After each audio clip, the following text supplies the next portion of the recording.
So welcome everyone to the Monday night live Q&A with Dr. Rob. Please know that if you're watching the video of this, you can join us live. If you go to the seekingintegrity.com website and check out the opportunities on, including we've got free drop-in groups, free webinars like this, and many others. We've got a lot of resources for you. So check that out, but come join the conversation live. As you will see, you are not seen or heard when you're on that. So you can come and ask questions, but not worry about your privacy being an issue. Okay, so Dr. Rob, the first question, if you look in the answer, it is, hello, I'm the betrayed partner. How can we tell whether my partner wants to have sex with me or sex just for the sake of sex to replace his acting out? That's a great question. And I'm going to suspect that you're probably newer into that like this is you've more recently found this out. It's not like you've been on this journey for a year or two. So we're going to kind of address this from that standpoint. So Dr. Rob, what are your thoughts?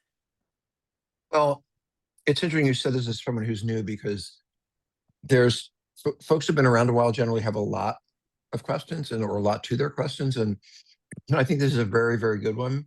I want to add to it, by the way, that, and then I'll go back to it. We often get the question of, if I have sex with my husband or wife, is that going to trigger them? Is that going to make them want to act out again? What does that mean? So that's a separate question. I want to address the one here, which is, and this may not be the right answer, but do you want to have sex with him?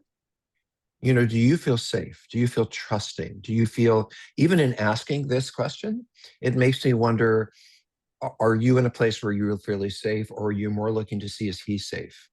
Because what does this mean to him? What does it mean is it this, is it that? And I'm really wondering, what does it mean to your heart? And if you are worried about him acting out with you, that would mean that you don't feel entirely safe. And you heard me say it a million times, I'm going to say it again, is why would you have sex with someone you don't trust? And so if you don't have trust, and the other thing I want to say, which I know is going where Tammy might go, is what kind of intimacy you have. Are you holding hands? Are you dating? Are you engaging each other? Sex isn't just sex, and you'll know, by the way, because if you're enjoying your time together and you're dating, and now I'm not talking about the recovery piece, because that I'll leave to Tammy, which is how do you know and all of that. But sex is the end point to me of a whole bunch of relational things. Talking, spending time together, getting serious, having fun, all kinds of things. And to me, sex comes out of all of that.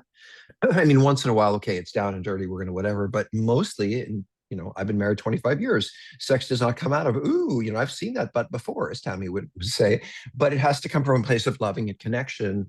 And so I would ask you those questions. One, how safe do you feel? And number two is, what is the run up to your being sexual? Is it closeness, intimacy, honesty, trust? Because the sex is not as relevant to me as the picture that sits behind it, if you will. So Tammy, I see you nodding your head. That's a good thing. What are you thinking? I was thinking, because I was wondering, questioning, are you feeling like I need to have sex with him so he doesn't act out? That often is, part of it. Are you either one or both going like our relationship has been fractured, and so like if we have sex, then we're going to feel better, we're going to feel close? That's another thing. I'm with Dr. Rob. It's like, do you feel safe having sex with this person, your partner? You can love them and hold hands if you're ready to do that. But if you're feeling like you need to have sex with him, I'm going to use him, yeah. But just to keep him close, make sure he's not acting out, do it's like for some sort of other end result of like control kind of thing. You're like, well, then he'll be safe, because then Mm-hmm. he's having that doesn't work, quite frankly, because Mm-hmm. sex addicts can have sex with their partners and still go act out. So I would be really curious what his recovery work is like. What is he doing to show you that his actions are changing, that he's willing to do this differently? And I'm making an assumption and saying he's an addict, and that could be a stretch. Maybe it's cheating. you had an affair or something like that. So, but you also said the acting out. So it feels like, a sex addiction, is could be a term that you'd be familiar with and maybe identify as. So this is more complicated. It's a great question, and I'm glad you're asking it. But there's a whole bunch of things to unpack first. Is like, Hmm. what is your goal? If you're having sex, what is the goal? Are you, if you're, are you trying to, oh, I just want to feel close for you right now and make sure that we're Right. okay. Or I want to feel like we used to feel when I thought we were okay.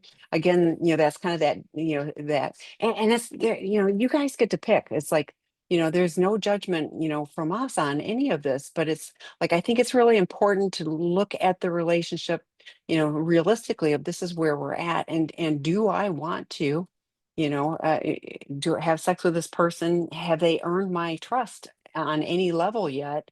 Or are we just doing this to, have that, kind of momentary feel better? I would love for you to participate. I mentioned earlier, and I put the in the chat, the betrayed partner work group starts. I think this is the third, so I think it starts 2 days from now on Wednesday the 5th. I'll double check that, and then Debbie McCrae's work group on healthy boundaries starts next week, and both of those are really good and will help. Particularly the betrayed partners, if you are earlier in the process, as I'm thinking, that could be a good starting place for you. But the healthy boundaries, I mean, everybody struggles with boundaries in this, both the partner, because guess what? You've been told that your boundaries are ridiculous and you don't understand things, and addicts have no boundaries, and that's, where a lot of the problem comes from. So that would be a useful thing for you too. I just want to add two things. Tammy, thank you for mentioning the work groups. Many of you go to therapy, I hope, or if you're able to. The part that a therapist is not able to do in an hour, trust me, I did it for a long time, is educate, to walk you through things, to help you understand things, to give you a chapter to read. And therapy is therapy. And one of the reasons we set this up is their classes, they're 6 weeks long. You have a facilitator, there's homework, and it really, I think, provides, it's not there to do therapy, it's there to fill in the blanks. And so when Tammy says, I think the betrayed partners work group, I mean, she's talking about the common experiences and how to manage situations just like this for those work groups. I want to say one more thing about this, which is I would ask him, why do you want to sex with me? And That's great. what, I don't feel safe, and what would make, I think that's a great conversation to have with him. Anyway, we got so many good questions, Tammy. Let's keep going. Okay, so switch to open them. We're going to go there Yeah, now. yeah, yeah. Betrayed partner, spouse has avoidant tendencies and shame spirals, isn't ready to try therapy at this time. Are there ways to open conversations that don't feel like pressuring? Thank you. Well, I don't know. Tammy, would you start with that? Because that's a Oh my little gosh, I'm going like the healthy boundaries work group. And I'm sorry, but like this is the stuff that like I breathe, Tammy, have breathe. shamed, I know I have shame spirals, so I can't do anything that will help the relationship and help us, move towards each other. And so you, betrayed partner, are sitting there going, you're the one that got hit by a Mack truck, and you're supposed to support your betraying spouse who is going like, oh no, I'm too fragile. Dr. Rob has said this before, and I've quoted him a bunch of times of like, shame like that is really self-centered, because guess what? He gets to have it be all about him. So I would love for you to participate in the Healthy Boundaries work group that starts next week, and then you would have some boundaries that you'd be able to share, because like he gets to pick, and he can not do, and I'm hearing not ready to go to therapy, but you're not saying, oh, he's going to 12-step group every day, he's doing all of these other things, he's just afraid to go to therapy. Because if he's sitting in 12-step, they'll, a nudge by some of the people in those groups would, get him to see a qualified therapist. This feels like, I don't know your situation, so to me it feels like I'm not going to do anything because I want to feel bad for myself, and but he's not caring about anything about you or healing the relationship. So betrayed partner, strongly encourage you to take care of yourself. That is the one person you can take care of. He's not willing to or able to yet. So what do you need to do to take care of you? Because this person is not willing to do so, and you can't he can't build any trust with you. He's not doing anything.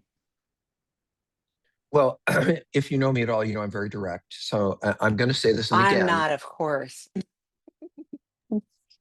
this isn't a competition. We're direct in different No, ways. we're very Um, direct. and So, I don't yeah. know you. So it's a great Yeah. opportunity for me to be very clear, and it may or may not have to do with you. I don't know about your personal situation, but I'll tell you what I think. You're being manipulated big time. He doesn't get to wear the B on his chest. He is not the victim here. You are. And I wouldn't be worried about him. I don't feel good about going to therapy. His Tammy's a poor me.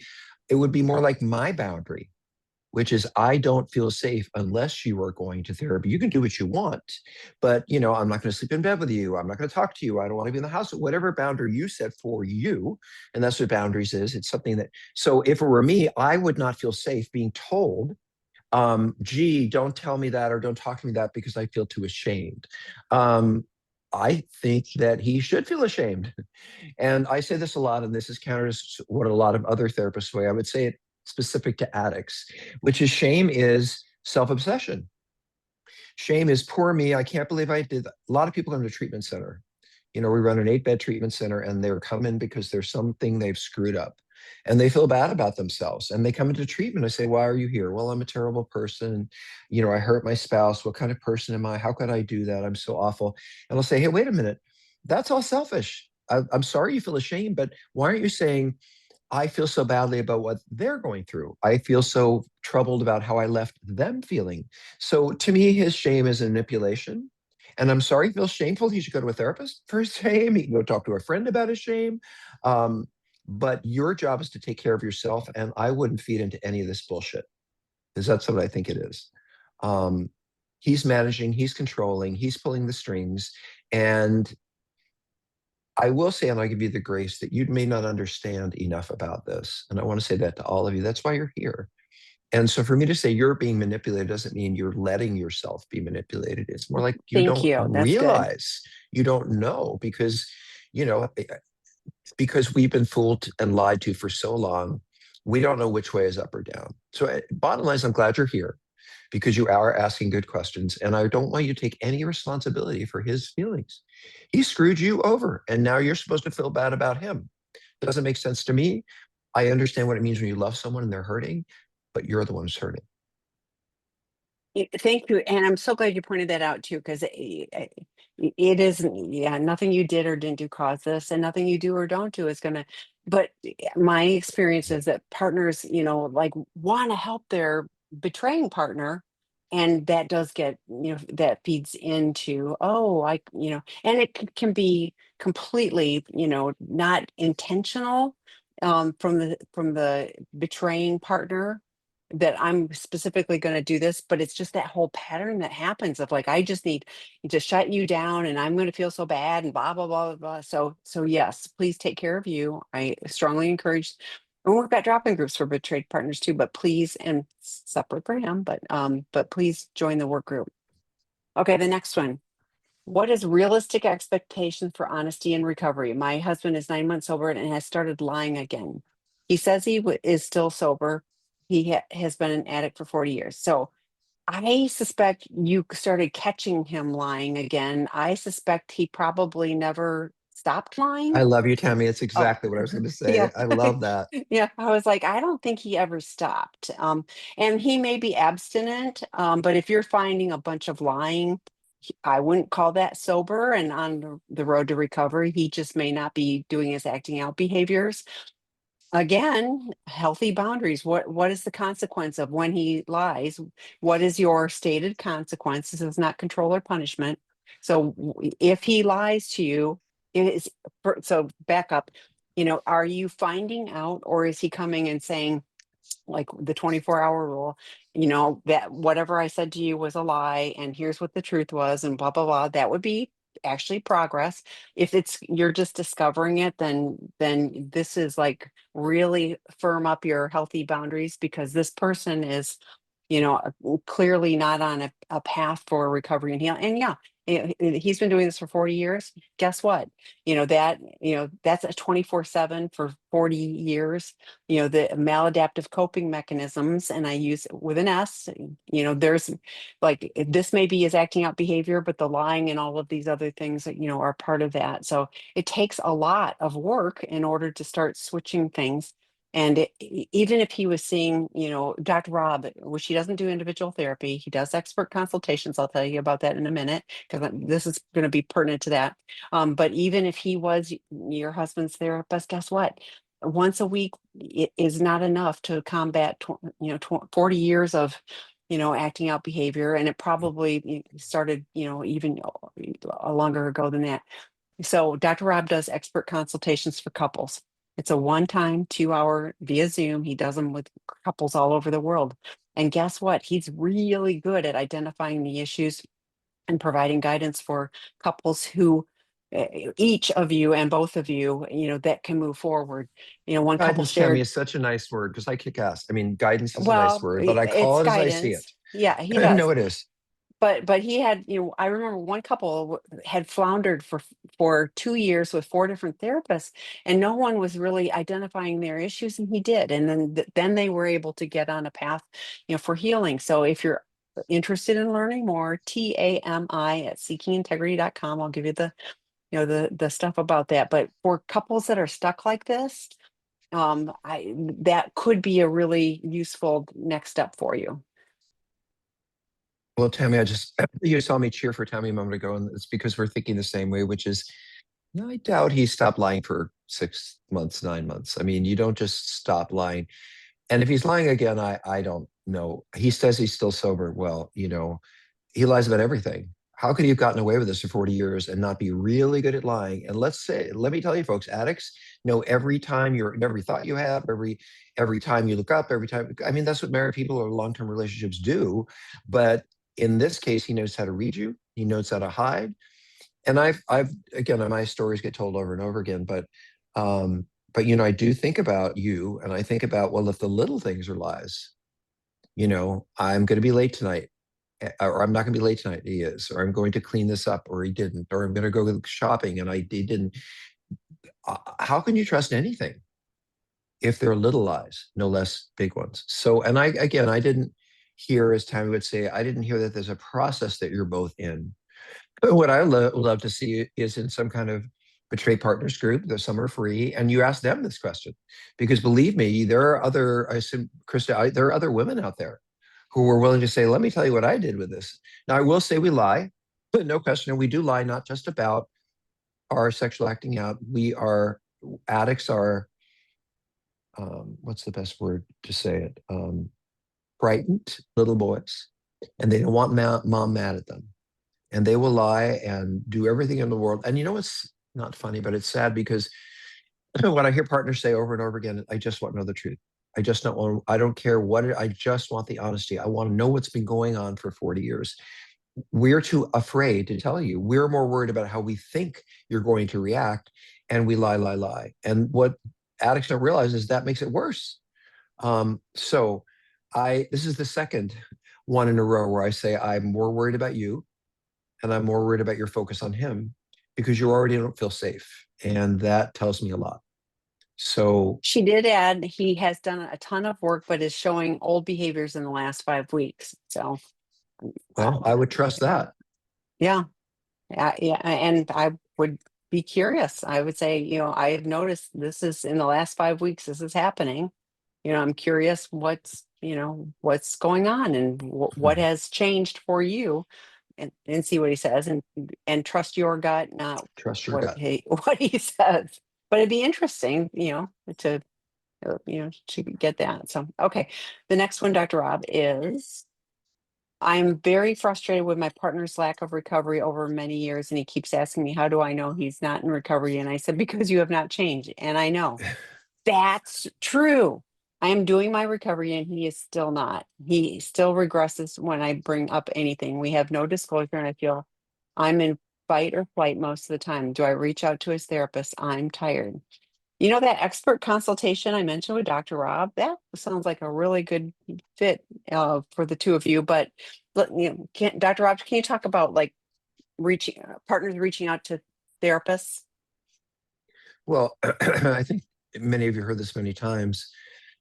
Excuse me. I think I cheered too much at Halloween when the kids came by. Um, sorry. I think um oh, okay, reaching out to therapist. So we have a responsibility. I was responsible as a therapist to you. It's kind of like I'm a secular priest.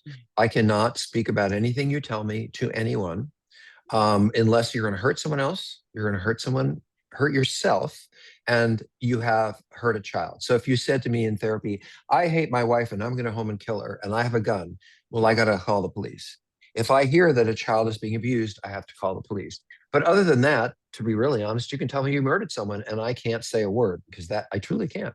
So, in order to be able to speak to you directly, your husband would have to sign a release that says it's okay with me that my wife speaks to my therapist. However, you can call us and leave a message anytime you want. And you can call and say, I'm concerned my husband's doing this and I know you can't talk to me. And I'd probably say something like, I know he's going to think I'm being intrusive. I understand that, but I'm very worried about him and I'm worried about us. And, I hope you can handle this, take this in. The other thing is they say, I'd like to have a couple session. And you don't have to be in couples therapy to say, I'd like to come in and be a part of it, give my contribution. um, it is not true that he can say when he says, sorry, this is, and I hate this, it's my therapy and it's my privacy and I get to be there. And why are you interfering? And well, you had that right the moment you started being lied to, which is all bets are off about his privacy. And I remember I was asked, Tammy, I did an interview for someone for some magazine or whatever, and they said it was involving social media. And it said, do you think your partner should have all your passwords? And I thought of it and I said, you know what? If there's complete trust and honesty and you have no reason to, I think, yeah, I get to have a private life. I get to journal. I get to talk to friends. Maybe I want to complain about you. Okay, that's fine. But once trust has been lost, once you realize that I've been behind that screen doing something that is violating our relationship, then I have to give you every single password. And I don't give it to you because you're punishing me and I have to pay you back. I am giving it to you because I want to regain your trust. And if I give you this, I am saying, I love you, whatever you need to do. I want you to trust me and feel safe. So, in so many ways, I am concerned about things that are going on that you don't know about, that you feel you can't address. And by the way, if you want to talk to the therapist, you're stuck with him. And I don't mean stuck with him, you may be, but I mean the two of you are stuck. If you feel like only someone else on the outside is going to be able to help you. So, again, third time, I'm worried about you. I think there's much too much focus on him. I am worried about how you're being treated and how this is being addressed. And I hope that you have a lot of support because based on what I read, you're going to need it.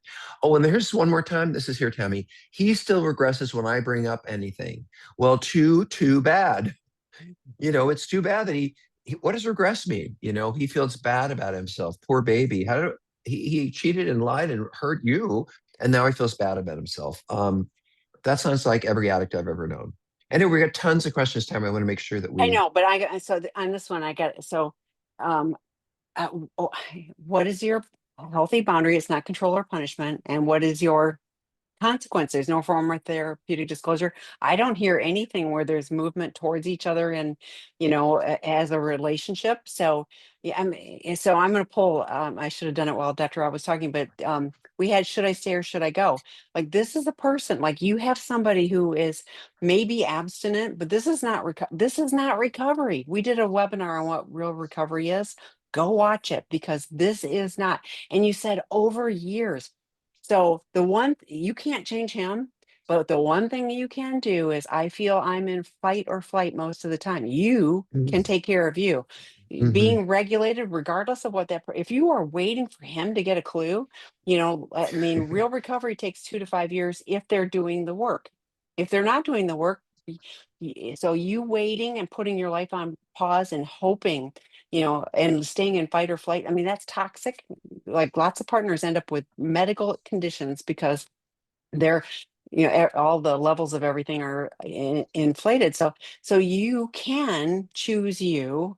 Internal boundaries are, I am not going to betray myself regardless of what that person's going to do. I can't encourage you enough. Join Debbie's betrayed partner. No, hers is the boundaries work group. I put the link in earlier.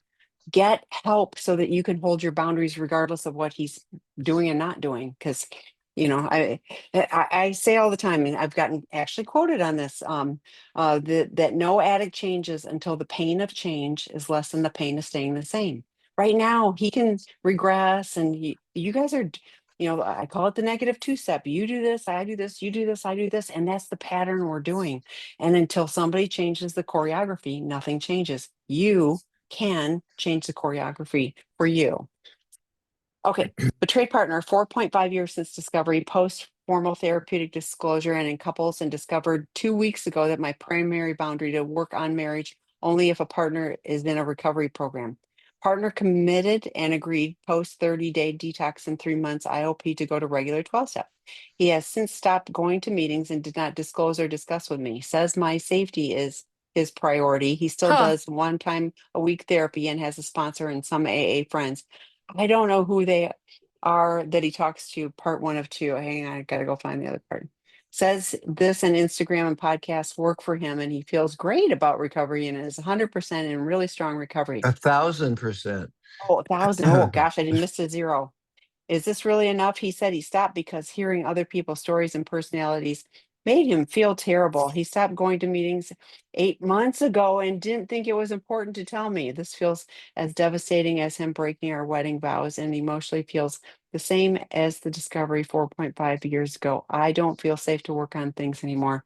Trust that Well, last sentence. I want to jump on here because thanks, Yes. Tammy. Yes, trust. And we're hearing the same things over and over again, which Yeah. is I feel bad for pushing him because he's hurting and he's wounded. But on the other hand, he's not doing anything he said or anything he asked. And it's making me want to lose my mind. So, as Tammy said, you can't control him, but you can take care of yourself. Um, where is this question? Oh, sorry, Tammy. It's We the had two first one parts. and I the know, I know. third one. Yeah. So to me, this is someone who needs new residential treatment. This is someone, when someone has tried to go to meetings, when they've tried to look at therapy, when they're still lying, when they say your safety is their priority, but they haven't, this is someone who's deeply troubled. And I wouldn't feel safe either. So certainly, I don't have the resources, I don't have the time, but tell me, trust me, get him out here and I will make sure that he gets it. And by the way, partners, if you do have someone in treatment, we're very involved with you. We have your own therapist just for partners, because your voice is extremely important. But in any case, uh, I wonder if your safety is your priority. Um, the minute I started reading this, I thought about that really wonderful podcast we did on separation. And I've done a couple of really podcasts on good podcasts on what is separation and what does it look like and how does it work. And I've done a couple with divorce experts on what is, I think it's called collaborative separation and collaborative No, divorce. therapeutic separation, collaborative divorce. Thanks for keeping me on. I appreciate that. I would listen to the one on separation. I don't feel safe here, and I'm worried about you. And I wonder, as I do with all your spouses, what are your boundaries? Is this man, I assume it's a man, sleeping in your bed? I wouldn't want this person in my bed. Are they living in your house? I wouldn't want them living in my house. I hope you're not having sex with them. So I absolutely believe, without saying a word to us, that you don't feel safe. You don't know what to do next. And you're so sad and frustrated, and you've tried so hard. Um, I think you need to look at what's right in front of you and decide what you're going to do. If my car, do cars even break down anymore? If my car broke down, I could complain about it. I could whine about it. I could tend to friends, but I actually have to take it to the shop and get it fixed. And he is broken. And I don't hear him, going to the shop and getting fixed. I hear him No, saying, he's 1,000% in really right, strong recovery. He's like, rah, everything is great. rah, rah. So, one more thing I want to tell you spouses, and I know this is hard, and I've heard this a couple of times in some kind of echo. Please get STD tested. Please go and get sexually transmitted disease tested. Someone is lying to you. on a regular basis. You're thinking, should I have sex? Shouldn't we have sex? I'm thinking about, men get things like HPV. We might have a wart, we might never see anything. Women get HPV and they can have cervical cancer. And if you're too ashamed, and I understand this, go to your own doctor, go to a clinic or something. One of the things that I confront the addicts about is, were you thinking about this? Oh, and they'll say, oh, no, no, I couldn't get HIV, or no, here's a good one. You can't get a disease from oral sex. Well, I hear that one a lot. Please, if you're asking these kinds of questions, I really, really, and it's the last thing that any partner wants to do, but I'll tell you what, it's a big wake up call when you have to sit in front of that doctor and get your blood drawn.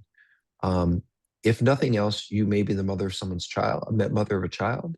You may have a role in life that's really important. I don't want you to get physically sick over this. Emotionally is bad enough. So I just have to put that into it, Tammy, because it's not a fun thing to even talk about.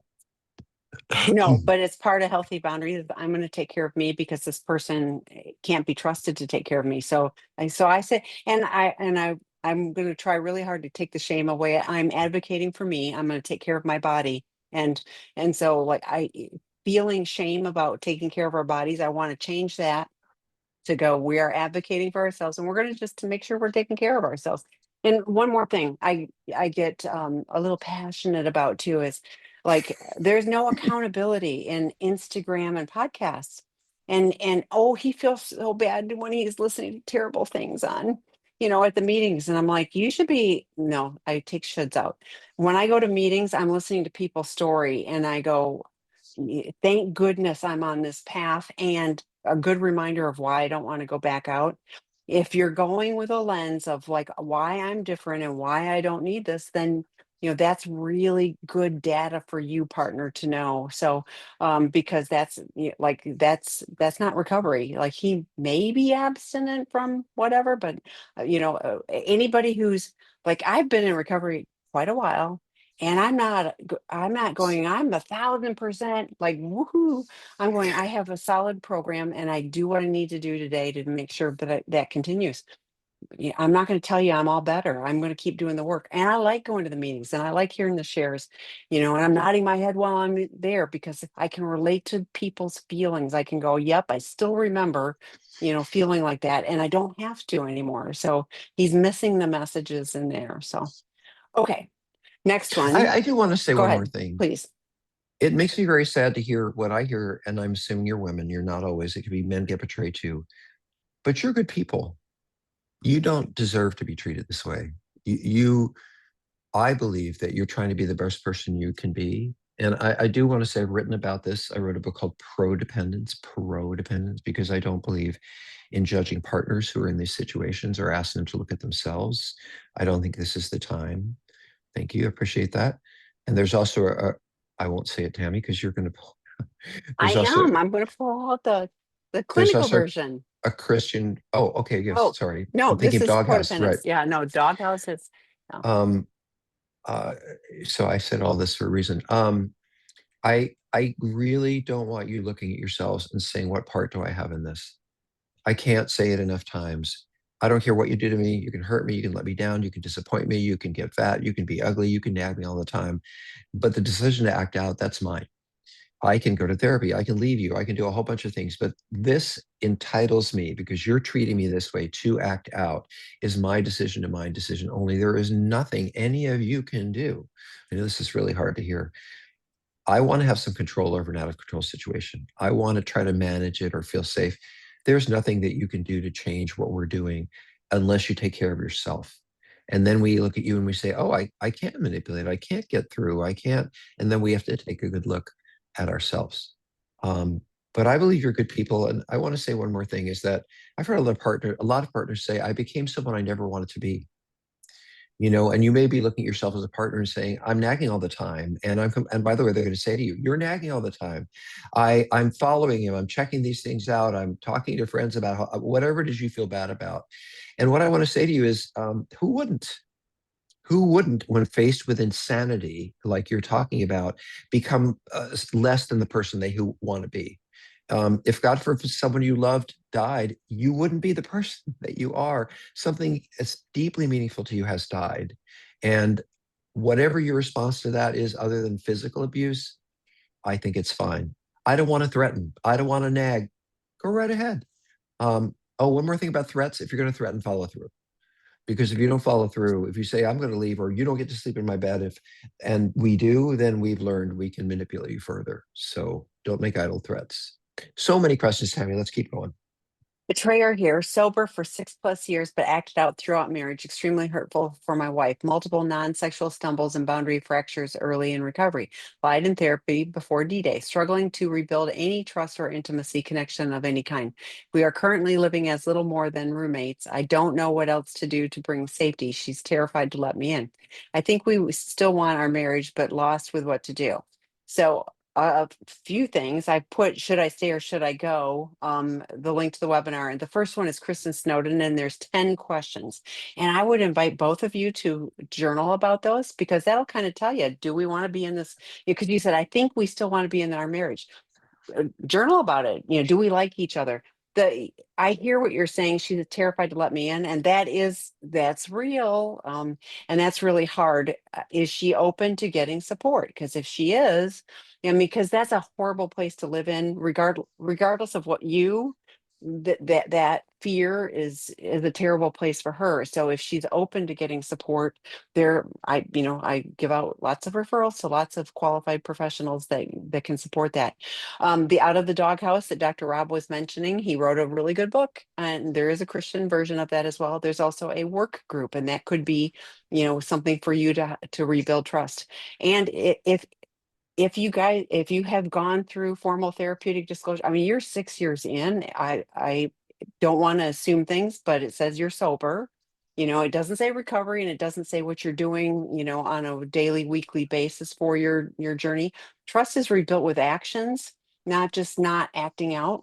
Those are, that's not doing what we weren't supposed to do in the first place. So it's, what are you doing to show that you are different? And here's one really, yeah, like, ask her how, what would it look like, if I was to do something to help build trust. Ask her what she's looking for, and if she says nothing, you never can, then you got to level up, a higher level of help. I did mention Dr. Rob does an expert consultation. You guys would be a really good fit for that as well. But if you guys are stuck, you need a higher level of help. And so if you really are in recovery, and you have been doing this, and you've done the steps, and you're accountable to your peers, like all of that, then then the trauma is too deep, for her, and her getting the support she needs to get lifted out of that, would be, I think, really important. So that's my 2 cents on it. What are your thoughts? Well, I'm going to go to the other side. And Great. I want you partners to understand that just because we've caused harm in many, many ways doesn't mean that there isn't redemption. There may not be forgiveness, but there's redemption. And I remember Sharon O'Hara, who was, who I love and was one of my first trainers. She said, and I'm going to say this with all gentle respect, at a certain point, if I'm doing everything I can as an addict and my partner is still furious and angry, then they're pushing me away. And I am doing everything that I wanted to do I'm doing everything I said I would do. I'm doing my commitments. I'm sober. And so this to me goes the opposite of what we're asking the partners, which is, what are your boundaries? Do you say, I want to be in a loving relationship where I am having someone who is touching me or engaged with me, or you get to decide, what kind of relationship do I want to have? And just like the partners, it feels like there's a little too much focus on her. One of the things that I think is really important for the addicts to understand is there's nothing wrong with what we need when we act out. We don't need sex. We're looking for comfort, distraction, um, a place to escape. We're looking to punish it. Who knows why we act out? There are many, many reasons. But when we've gotten to a place that we're really working on it, um, how do we find grace in our relationship? And I think, I also think this is a couples therapy issue. This is a situation where you two of you need to sit down and say, I want this. But what I was going to say about Alex, I'm going to say this again, and this is a hard one for partners. We have needs, and it's okay for us to want to get them met. I have a need for attention. I have a need for validation. I have a need to be liked. I have a need to feel important. I have a need to um, feel trustworthy. I have a need. I mean, I go on and on. There's nothing wrong with those needs. There's nothing wrong with my being needy. What's wrong with addicts is what they do with their neediness, what they do with their desperation. But there's nothing wrong with my saying to you, it's been this long and I have a need for this and I need that. And I'm not going to get it met the way I used to, but and I'm talking about sex, but loving, support, nurturing. And here are some of the ways I'd like to see it happen and what I need. Now, your wife may say, I'm not willing to do that. Okay, well, then you have a whole different set of issues that you need to look at. But I think of it also when an addict says, I don't want to do anything about it. Well, what is a partner supposed to do? You have to figure out how to accept and validate that things are healthy for you and that you want in your relationship. And then you have to express them in a really open way. And then you're going to have to decide, how do I want to live? 6 years and there's no closeness. That's not a meaningful relationship to me. Still living as roommates after 6 years. Are you being punished? Is she in a trauma thing? Are you still lying and acting out? Or as Tammy said, out of the doghouse, are you not showing empathy or compassion? So anyway, therapy, I think would be great because you don't have an objective look at any of this, but I do want you to think as an addict about what is it you need and want. And as a healthy, recovering person, it's not deserve, but what do I want in my relationship? And is my partner willing to meet those needs, emotional needs?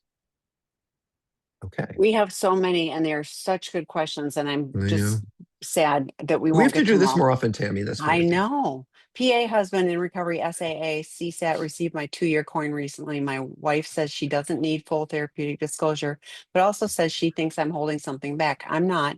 I'm in my late 50s and have been acting out with porn since I was a teen. I'm sure there are things I've forgotten, but I told her everything I can remember. I know trust takes time to build, but how can I let her know I'm being honest? I've suggested formal therapeutic disclosure, but she says she doesn't need it. So, first of all, yikes. If anybody that's reading the or listening, please don't tell her everything. Please. I know she's going, well, she wants to know. She wants to know. I hear that all the time. There's no support, that and then you get this kind of stuff too. So please say, I want to give you the details. I'm going to work with my qualified professional. You don't have to say it that way, but I'm working with my therapist to make sure that I'm pulling this information together so that I have a complete picture of what's going on and has gone on. But yeah, like I remember this or I remember that. Like there's always something more that could possibly come up, but you also are unlikely to give it in a way that is not sharing gory details or that has too much information that gets stuck in traumatizing, for a partner. So I hear that she doesn't want one and she gets to pick.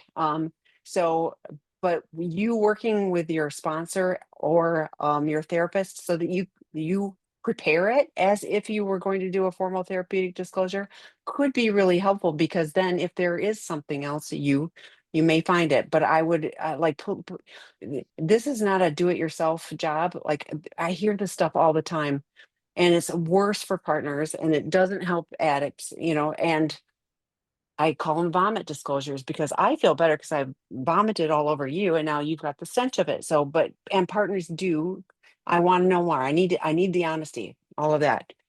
So I would really encourage you, you don't have to try to convince her. Just go work on it. If you're doing your 4-step with your sponsor, you'll pull information. You don't give her your 4-step, um, but you can pull the information and make sure, like, if you're just telling her stuff from time to time, I'm going like, I wouldn't remember what I told her, and what I didn't tell her. But you can have a better picture. And this is really important for you because then you'll also have a better scope of what has, been part of your acting out behaviors. And that's great information for your CSAT to work with too. So good job on the 2-year chip. Good job. So but at some point for her, it's like, if you want a formal therapeutic disclosure, we can do that. The other aspect of it is she seeing that you're changing, like, and that can be, I'm doing my best to change so that I don't do those behaviors. But a formal therapeutic disclosure is not about every single detail, every incident. Oh my gosh, with people that have acted out a lot, like you can't possibly remember that. You'll get the details wrong. So, and that's just traumatizing for partners anyway. So, and everybody gets to pick, but like the do it yourself. Yeah. So one more thing, Dr. Rob has a weekly peer case consultation group for professionals that do this work. Guess what the number one topic is within these professionals who are all trained to do formal therapeutic disclosures? You got it, formal therapeutic disclosures. So you guys thinking that this is a great idea to do it yourself is just a painful process and really can set the relationship back more. I beg you not to do that, and you'll do what you're going to do. So, Dr. Rob. Well, I haven't done this in a while. I want to use my hands here. Let me see if I have to close this. Um, what I hear is a mixed message here, which is uh I want to know, but I don't want to know in a formal way. And I'm going to yeah. keep asking, and I don't trust you, but I don't want to sit down with a therapist because I believe, at some point, either this person says, okay, I trust what you've told me, and I'm going to move on. And I want to see you doing the things for recovery, going to meetings, therapy, and all that. But I'm going to trust that what you said to me is valid and it's all I need to hear. Thank you. Or a partner says, I want to sit in front of a therapist and do this in a formal way so that I feel like there's a period at the end of the sentence. And it's a whole process, by the way. It's not just I disclose, there's also an opportunity for us as addicts to hear what you've been through, what it's meant to you. We do some kind of I wouldn't say an amends letter, but a response letter saying, so there's a whole process that goes on, which you're missing if you do something at home. But I do hear this mixed message, which is, I trust you, I believe you, thank you, I don't want to go to therapy, but what about this? What about that? What about this? So I think that this is a boundary. And this would be my boundary as an addict, which is I don't have any more answers for you, and I can't answer any more of your questions. I don't have anything else to tell you. You can ask and ask and ask, but I don't have anything new. If you feel like, if you want to put a period on the end of the sentence, and you don't feel comfortable with my stopping asking, then let's go sit down with a therapist and have a formal process. But I don't know what's going on here, but it just seems there's an element of control. There's something unspoken here, and I don't know what it is, but come here, go away, come here, go away. Something is, I really think a professional needs to be involved. Um, and I wonder, I don't know if it's out there, are you going to see a professional? Is this person seeing a CSAT or someone who, I told her, yeah, you're already in therapy. You're going to SAA. You're seeing a CSAT. I would turn to my therapist and say, you're the professional in this area. What do I do?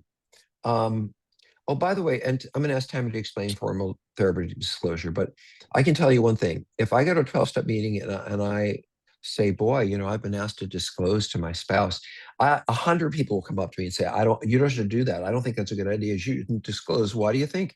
Because they don't want, they don't want to disclose. So in other words, I go to a 12-step meeting, I can find anyone to agree with whatever I want to say. Um, Whatever I want to believe, I will find someone to validate that. Um, I do think there needs to be a boundary and some structure around how the two are going to go ahead forward or not. And this question can't just hang in the air. Okay, Cami. Do you want me to talk about formal therapeutic disclosure, or do you want Oh, me yeah, to I'm go to the sorry. next Would you question? No, explain no, no. that? Okay, I will briefly, and I answered a question further down because I knew we weren't going to get to it. So, a formal therapeutic disclosure, someone mentioned in an upcoming question that they had one and it went really badly. And I was like, that's not what a formal therapeutic disclosure is. A formal therapeutic disclosure, well done.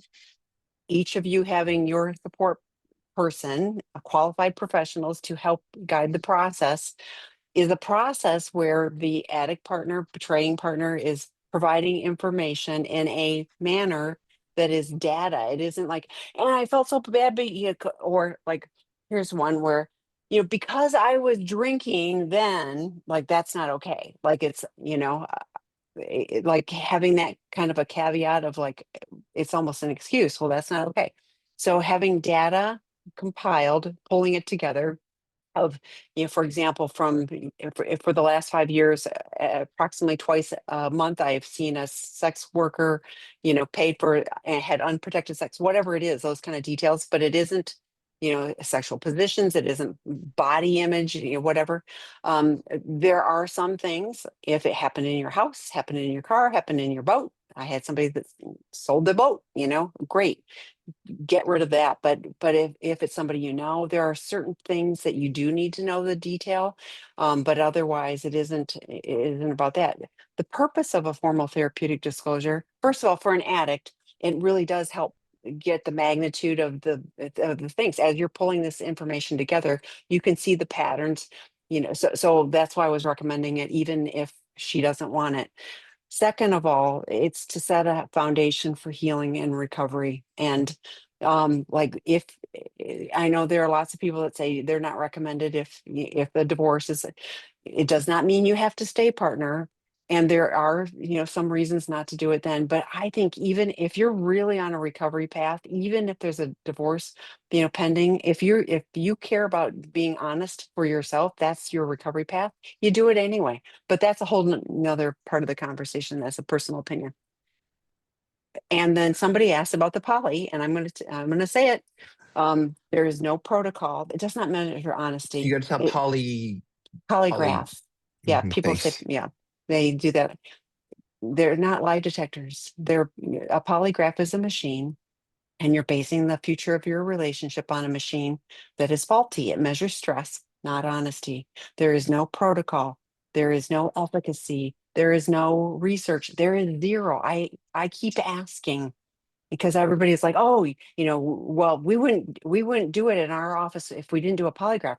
That's part of our, well, then you hear what they're doing, and it's really all of the stuff up until the time they hook the person up to the machine. It isn't about the machine.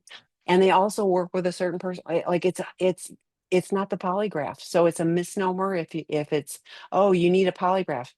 If you have a polygraph and he passes, are you going to believe it? If you have a polygraph and he doesn't pass, are you going to believe it? It's like a coin toss. You can kind of flip a coin and go, well, yeah, let's pick the and I don't mean to be cavalier. I did a lot of research and I keep asking because all of these people try to keep convincing that you need this. And I nobody's giving me any information. So but a formal therapeutic disclosure, 92%, there is research on this, 92% of people who go through a formal therapeutic disclosure ultimately believe that it was helpful. They didn't have to like it, but they ultimately believe that it was helpful for moving forward. Now that's contrary to what the person, down a bit, is saying. They had a horrible one and she felt, this is the partner, felt duped and unsupported. So that's different. So it is a process. I really believe eyes wide open, you go into it, you have clear information from both people. I think having two people is really important, not just one therapist trying to navigate the whole space, and that you're clear on what the expectation is, what the plan is, the room you're going to be in, how you're going to leave, all of those things, so that there is a stage set so that this can go as well as it can. It's going to be hard for each and both of you, but well done. 92% are grateful that they did it. So that's the a short version. We could go on, but we won't. Yeah, I want to just say two things. We're almost done. Number one, I did write in the chat. There's a PBS show called The American Experience. It's on all the presidents and the history of our country and all of that. It's been going on for 19 years or something. But if you look it up, there is a one of their hourly documentaries is about the polygraph. What is the history? What is the science behind it? I think Tammy, you watched that, right? Because I encouraged you to watch it. I think I It really, did. Yeah. it Yeah. really We, gives you a yeah. good overview of the reality of what that is, and I think it's worth watching. Tammy, I really want to answer. We only have one more. I think 519 is really important. Um, yeah, 519. Yeah, Non-consensual. yeah. I think we should touch Okay. on that because we Okay. don't We usually. will. And yeah. Is non-consensual voyeurism, peeping Tom, a sex addiction or something else? And would someone benefit joining a sex addiction group, 12 step, etc.? Also, would using porn, since it is an act of watching as a coping mechanism now be okay? He how can this behavior be stopped? That is a great question. And I'm Yeah, I gonna, wanted to yeah. briefly talk about sex offending because I thought it was really. And by the way, her. I hope you heard that word, sex offending. So Mhm. addict, maybe, maybe not. I don't know. Compulsive. It sounds like it. Uh, but the bottom line is, are you prepared to watch? Is it a husband? I'm not sure. Tammy was. Yes, let's Are go with you husband. prepared for Yeah. him to go to jail? Are you prepared for him to be arrested? Because he's going to be. And it is not going to look so good. And he's going to have to deal with charges. And he's violating people. I hate the term peeping Tom because it makes it sound so nice. You know, Yeah, the it fact does. is he is violating people. He is putting people in a situation that he has no right to do without, it's like an emotional rape. You know, I'm going to do what I want to do with you, and you're not going to have any say, and that's too bad. I will say that both voyeurism and exhibitionism are some of the most compulsive behaviors in and of themselves. They're very challenging to treat. It takes a very dedicated person and a really good therapist to help somebody with that. Are 12-step meetings good? Sure, absolutely. Can someone go to a group for people who are having problems with repeated patterns of sexual behavior that are a problem? Absolutely. Join the crowd. By the way, the porn reinforces what he's doing. It's not an outlet like, oh, if you just do this to porn of voyeurism, that'll mean you don't have to look. The next day, he's going to get ideas from the porn, and he'll be out looking. But if if you have a family, if you have children, if you have affection for this person, I think that this is something, and I'm glad you're here, but this is, we would take somebody like this in treatment as long as they haven't harmed a child or looked at someone underage. But I got to tell you, this is sexual offending. And you named it and you said it right. When I don't have your consent, if I was in a long-term relationship with someone and I thought, oh, this will be fun, I'll just come up and look at the window when they're showering and we've been together 20 years and they'll act surprised. Great, have a good time. But if I go up to that window and we've never met, then I am violating everything about your safety and your sense of, well, safety in the world. So I wanted to pick this one because I wanted to take this much more seriously. And it isn't that I don't take the violation and the betrayal but this goes beyond um, into causing other people to suffer. You know, one of the things about sex addiction is when I go see a sex worker, I'm paying them. When I go to a massage parlor, I'm paying for that. When I look at porn, it's free. I don't have to ask permission, but violating someone without permission, well, what else are they doing? You know, these are people who go into apartments and take people's underwear. These are people who do all kinds of things, and they really need intensive therapy. And I ask you to protect your family. Not that he's going to do it to your family, but there's going to be a knock on the door. And what are you going to do? How are you going to handle that? Tammy, I know this may not be exactly relevant, but Maddie's film about what she had to do when the phone rang and she found out there's a wonderful film. Go ahead, Tammy. Why don't you mention it? You know better. So Maddie Corman, she had an off-Broadway play, but then the movie was on HBO Max. I think it still is, HBO. Accidentally Brave. And then she came on to our platform. We have a recording, she and Melissa from Wee Tonglen. And she talked about, because that was the movie of then, and then she came on and talked about after that. But she talks about, yes, she's on her way to a To job. work. Yeah, Yeah. and she gets a call. The kids are saying the FBI is here. They broke down the doors and like, and she is acting out how she was in that, like, oh my gosh, like it was a very real portrayal of, what a partner goes, through in that. And unfortunately, like Dr. Rob was saying, we do hear regularly of people who have the FBI or police, break down the door because, there are acting out behaviors that are in the offender category. Yeah, no, and I'm with Dr. Rob too. It's like, yeah, watching porn is not harm reduction. Like, yeah, It's so like, reinforcing. yeah. And there are, treatment centers that are specifically for sex offender. You can email TAMI@seekingintegrity.com and I'll give you those.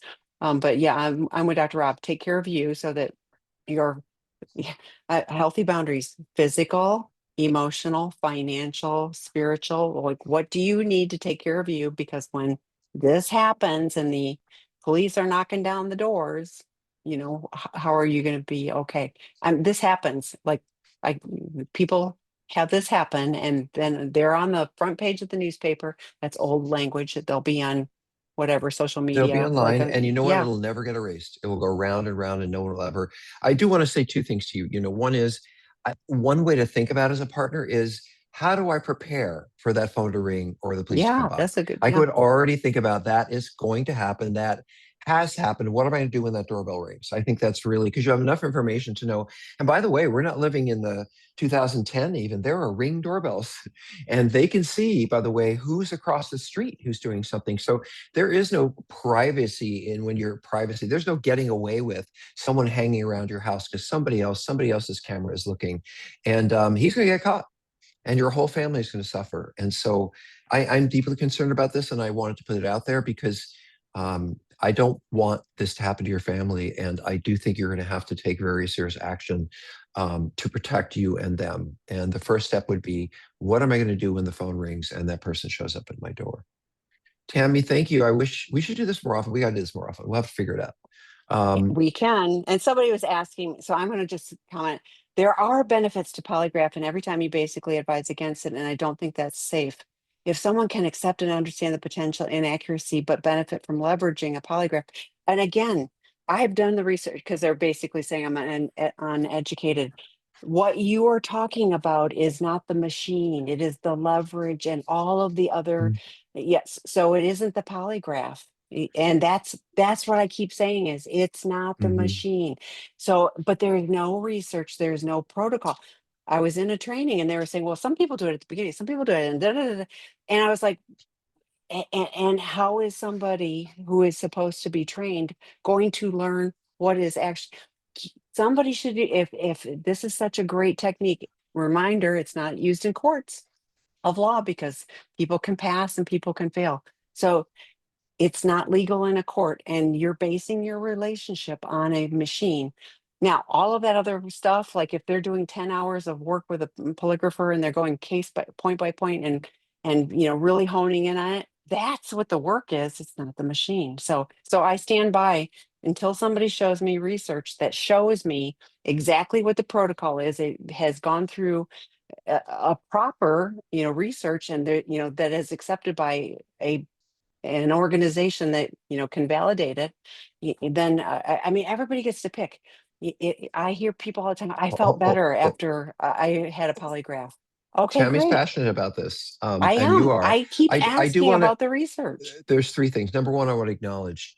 I do need to acknowledge this person that the polygraph is the thing that the person is afraid is going to be taken, and so they do give. They will sit with the Some, polygrapher and say, "Oh, okay, here's some things I didn't tell my spouse," yeah. because then they'll get a clean polygraph. But I think about if that's what it takes for you to be. Oh, and by the way, here's one more thing. I can take the polygraph and act out tomorrow. So, You what can does that act out really on the way prove? home. Two things. Number one, all the things that we do and everything that's free and paid is on seekingintegrity.com. And I don't think that's a hard thing to remember. The other thing is not to compete, Tammy, but I have a podcast called Sex, Love, and Addiction. And I think we have over 2 million downloads from all over the world. If you're a partner, sit down and start listening and then say to the addict, I want you to hear this too. For some people, it makes them realize, oh my God, I understand what my problem is. For some others, it's now I get what has happened to us. For others, it's okay. I know what's happened. What do I do now? A lot of the things you're asking. And on sex, love, and addiction, I talked to, well, we got an invitation for some really amazing international therapists who have talk about intimacy and addiction. So please join me. Come have a listen. It's free. Thanks, Tammy. We want to thank you All for right. giving us the Thanks, extra time. everyone. Talk All to you right. Take soon. care, everyone. Bye bye. Bye.